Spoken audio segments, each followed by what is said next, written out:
오늘은 이청준의 소설 소리의 빛. 제목이 되게 낯선가요? 우리 영화 서편제라는 영화가 있어요. 그 서편제라는 영화의 원작이다 라고 보시면 돼요. 이 소리의 빛의 전체 줄거리와 핵심 정리 부분에 대해서 살펴보도록 하겠습니다. 이 작품은 이청준의 남도 사람이라고 하는 연작 소설 중에 한 작품입니다. 남도 사람이라는 연작 소설은 판소리를 매개로 전통적인 한의 정서가 승화되는 가능성을 탐색하고 있는 작품이다 라고 보면 돼요.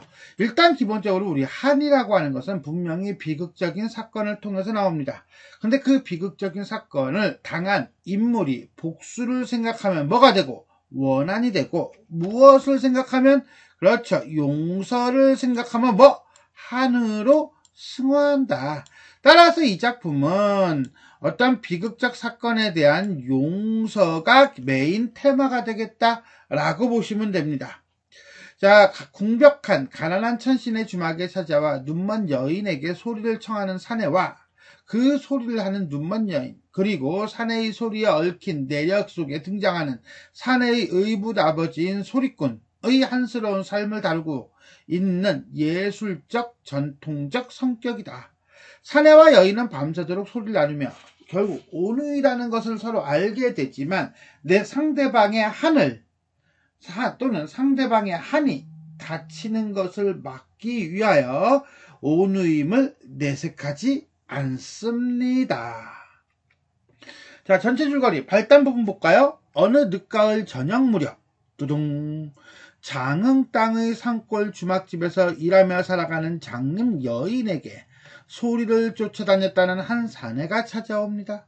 그는 이 주막집에 있는 여자가 눈이 먼 장님이라는 것을 미리부터 알고 있었던 듯이 보였고, 누군가에게선가 이미 여자의 소리에 대해 들은 것이 있는 듯 오자마자 대뜸 여인에게 소리를 청합니다. 정규분 봅시다. 사내의 청을 물릴 수 없었던 여인은 새삼스럽게 다시 머리를 손질하고 한복 치마 저고리를 발음도 안 되네. 한복 치마 저고리로 옷차림까지 새로 단정하게 고쳐 입은 후 소리를 합니다. 눈을 감고 조용히 소리를 듣고 있던 사내는 진심 어린 치아와 함께 이내 또 다음 소리를 거푸 청해옵니다. 그리고 난 후 사내는 진짜 소리 무엇을 판소리를 제대로 해달라고 청합니다. 여인은 소리를 하는 동안 이상스럽게 숨소리가 자꾸 거칠어져가는 손님을 느끼고 어떤 예감을 받으면서 여인은 사내에게 소리를 찾아다니게 된 내력을 묻고, 사내는 어린 시절의 기억과 함께 소리 속에서 만나고 싶어하는 소중한 것들, 즉 어떤 뜨거운 햇덩이에 관한 기억을 떠올립니다. 그래서 이 햇덩이는 매우 중요한 소재, 상징적인 소재다라고 보시면 돼요. 또둥 위기 편을 보도록 하겠습니다.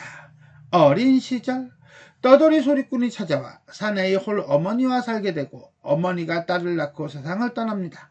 그리고 다음날 떠돌이 소리꾼은 어머니의 무덤을 만든 후 그 길로 빚덩이를 싸들고 마을을 떠납니다.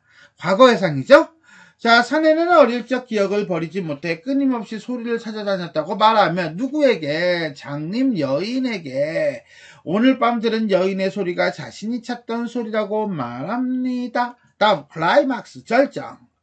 사내의 이야기를 들은 여인은 사내에게 북통을 주며 장단을 잡아달라고 하고, 여인과 사내는 본격적인 판소리 가락으로 밤을 꼬박 지셉니다. 사내의 북장단의 여인은 밤새 소리를 하며 사내가 자신의 오라비임을 알게 되지만 서로 내색을 하지 않습니다. 결말 엔딩. 이튿날 사내는 주막을 떠나고 여인은 천씨에게, 천씨가 이제 주막집 주인이에요. 밤새 다녀간 사내가 자신의 오라비임을 밝히며 오라비가 지닌 핵덩이가 의붓 아버지와의 관계에서 생겼음을 일러줍니다. 결국 자기 자신이라는 얘기죠. 그리고 여인도 10년 넘게 머물던 주막을 떠날 것임을 천씨에게 말합니다. 이러고 the end. 이야기는 끝이 납니다. 자, 그럼 이 소리의 빛 어떤 작품인지 이제 전체적으로 한번 정리해 보도록 하겠습니다. 단편소설이고요. 연작소설이에요. 전체 5편으로 이루어져 있습니다. 3인칭 전적 작가 시점이고요. 1960년대 장흥읍 인근의 시골 주막이다. 주제는 한의 예술적 승화이다. 복수가 아니다. 자, 현재와 과거가 교차되는 역순행적 구성 방식을 취하고 있다. 땅 해놨는데 역순행적 구성 방식이라 할지라도 우리는 시간의 흐름에 따라서 살펴볼 필요도 있고요. 물론 어떻게 전개되는지도 살펴볼 필요가 있겠습니다. 자, 일단은 우리 이렇게 봅시다. 현재 땅 소리를 하고 있는 또는 소리를 하는 눈먼 여인이 있는 주막에 웬 사내가 찾아와서 소리를 합니다. 그러니까 여인이 얘기합니다. 당신은 왜 이렇게 소리를 쫓아다니요? 라고 하니까 사내가 얘기합니다. 뭐라고? 옛날 한옛날 호랑이가 담배 피던 시절에 자, 소리꾼 사내와 어머니 사이에 계집아이가 태어나고 그 다음에 어머니는 아이를 낳다가 죽었지요. 사내 아이와 계집아이를 데리고 떠들던 소리꾼은 사내 아이에게는 북을, 계집아이에게는 소리를 가르치나 사내 아이가 똑같지요? 라고 얘기하는 거야. 자, 여기까지는 과거죠. 1, 2. 그리고 난 다음에 이제 현재로 넘어옵니다. 현재로 넘어와서 눈먼 여인하고 대화를 나누죠. 대화를 이런저런 나누다가 그 다음에 이제는 이 사내는 다음날 아침에 떠납니다. 떠나고 그리고 난 다음에 이제 눈먼 여인은 천씨에게 자신도 어디로 떠나겠다고 말을 합니다. 그러면서 다시 한번 과거를 얘기하죠. 소리꾼 사내는 죽으며 계집아이에게 좋은 소리를 얻게 하기 위해 자신의 눈을 멀게 하였음을 고백합니다. 이때 말하는 자신이라고 하는 건 소리꾼 사내가 아니라 이제 계집아이가 되겠죠? 그리고 난 다음에 이제는 천씨에게 이 눈먼 여인은 자신도 떠나겠습니다. 라고 얘기해요. 즉, 이게 지금 시간의 흐름에 따라서 이렇게 서사를 재배치했다면 실제 소설은 현재 1에서부터 출발해서 과거 1로 갔다가 과거 2로 가죠. 그리고 다시 현재 2로 넘어왔다가 과거 3으로 갑니다. 그리고 다시 현재 2에서 마무리를 짓는다 라고 본다면 전형적인 역순행적 구성이고요. 이러한 구성을 통해 이 작품은 눈먼 여인과 천씨와의 대화에서 오라비와 소리꾼 노인에 대한 과거 이야기가 전개되고 있고 그러한 정보들을 보여주고 있다 라고 보시면 되겠습니다. 자, 그러면 여기서 소리라고 하는데 소리가 뭐냐는 거예요. 자, 그랬더니 노인에게 있어서의 소리는 작품 속에서는 구체적으로 드러나진 않아요. 다만 요 내용을 통해서 우리가 볼 수 있을 것 같긴 해요. 오라비가 가고 난 후 노인은 아마 딸년마저 도망질 칠까봐 겁이 나지 않았겠소. 그래서 아비는 딸의 눈을 멀게 한 거랍니다. 라고 얘기해요. 즉 딸을 자기 곁을 떠나지 못하게 하기 위해서요. 그럼 왜 자기 곁을 떠나지 못하게 하겠냐? 그것은 바로 좋은 소리를 하기 위해서는 가슴에 한이 쌓여야 한다라고 여겼기 때문입니다. 요거는 소리의 빛이라는 요 장면만, 이 단편 말고 다른 편에 언급되긴 합니다. 어쨌거나 저쨌거나 요쨌거나 그쨌거나 간에 여인은 태어날 때 어머니를 잃은 한을 가지고 있었으나 노인은 더 큰 한을 심어주어 여인을 명창으로 만들기 위해서 눈을 멀게 합니다.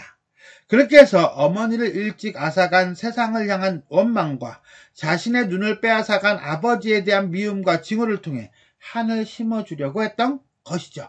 이런 점에서 본다면 노인은 한, 소리 또는 예술은 최고의 경지, 최고의 가치를 가지고 있는 것이라고 본다는 거예요. 즉 노인에게 있어서 소리는 예술적 이상이라고 볼 수 있겠습니다. 반면에 사내, 북을 치고 있는 떠돌아다니는 사내의 입장에서의 소리는 어떤 것인가? 라고 한다면 이거죠. 소년이 그 소리의 진짜 모습을 자신의 눈으로 똑똑히 보게 되었대요. 그것은 바로 뜨거운 햇덩이야. 그 뜨거운 햇덩이가 소리의 진짜 얼굴로 남아 있었던 것이죠.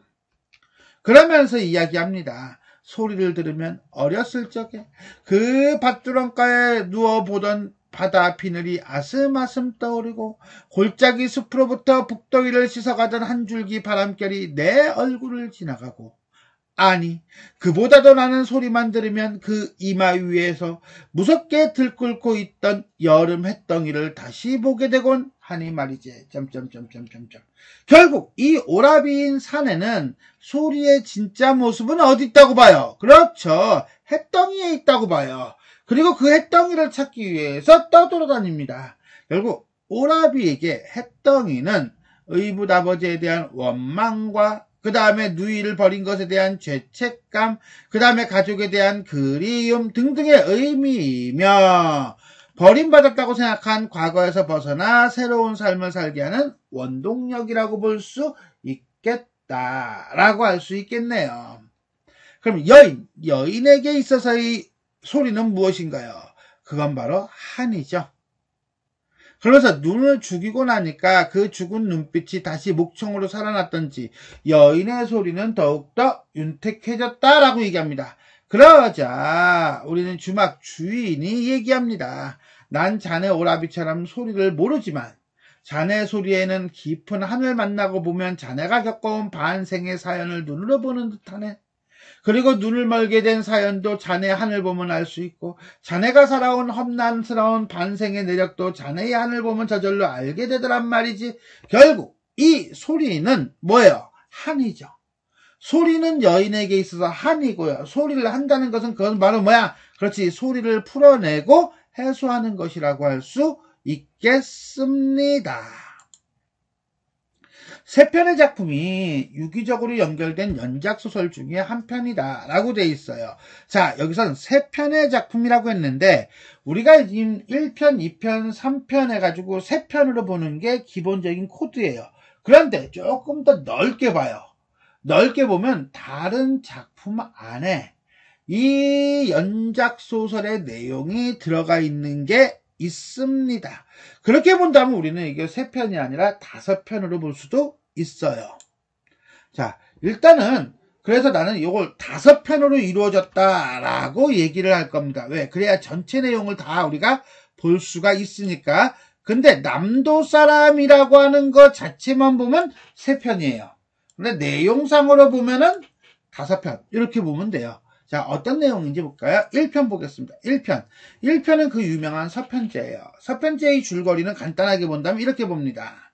한 사내가 소리째 주막에 들러 여주인에게 남도 소리를 청해서 과거를 회상합니다. 그 과거 회상은 우리가 좀 전에 봤던, 즉 뭐야?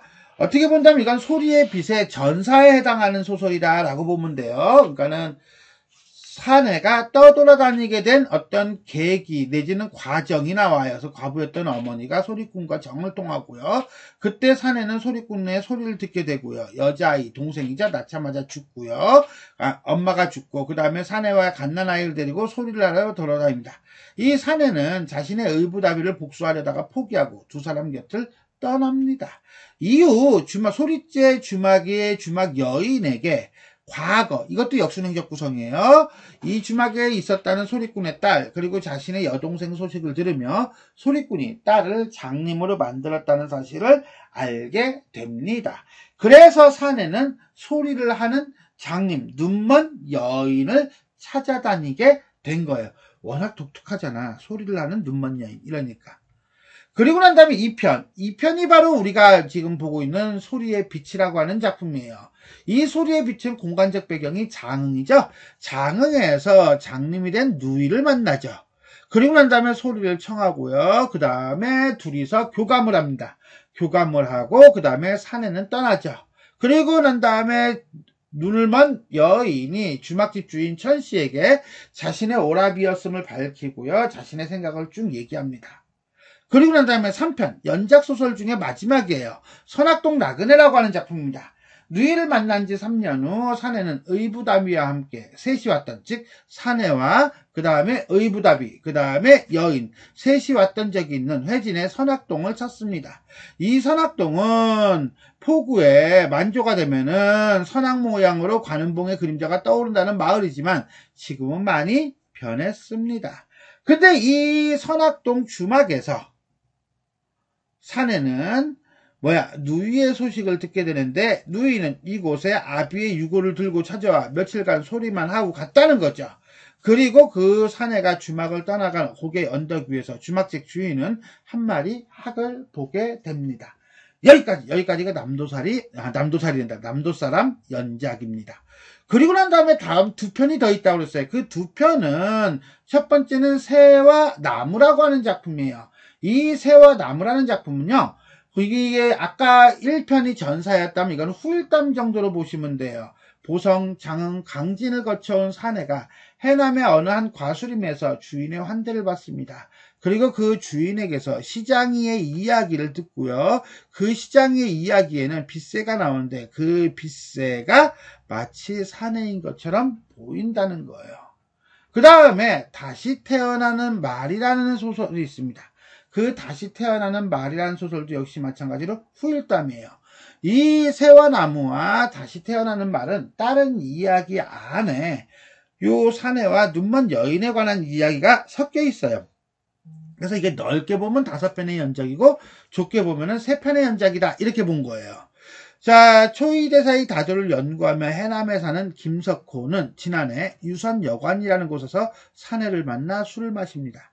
사내는 그곳에서 어느 여인의 머리를 빗는 모습에 마음이 끌려 그 여인과 밤을 새웠다고 합니다. 김석호는 그 이튿날 사내를 일지암으로 데리고 와 함께 차를 마셨는데 그때 사내의 차 마시는 모습에서 화해와 용서라고 하는 어떤 아우라, 분위기, 느낌적인 느낌을 보게 됩니다. 따라서 이 사내가 결국은 자신이 가지고 있었던 그동안의 어떤 아비에 대한, 소리꾼 아비에 대한 또는 눈먼 누이 동생에 대한 여러 가지 한이 있었는데 그 한을 화해와 용서라고 하는 걸 통해서 해결했음을, 해소했음을 알 수가 있습니다. 자, 그러면 그건 누구를 용서한 걸까? 물론 소리꾼 아버지를 용서한 거겠죠. 근데 어찌 본다면 아버지만 자기 자신을 용서한 것이 아닐까? 이런 생각도 해볼 수 있겠습니다. 자, 이렇게 해서 우리는 이청준의 소설 소리의 빛 전체 줄거리와 핵심 정리 부분에 대해서 살펴보았습니다. 자, 지금까지 내용이 도움이 되셨다면 좋아요와 구독 버튼 눌러주시고요. 알림 설정 부탁드리겠습니다. 수고하셨습니다.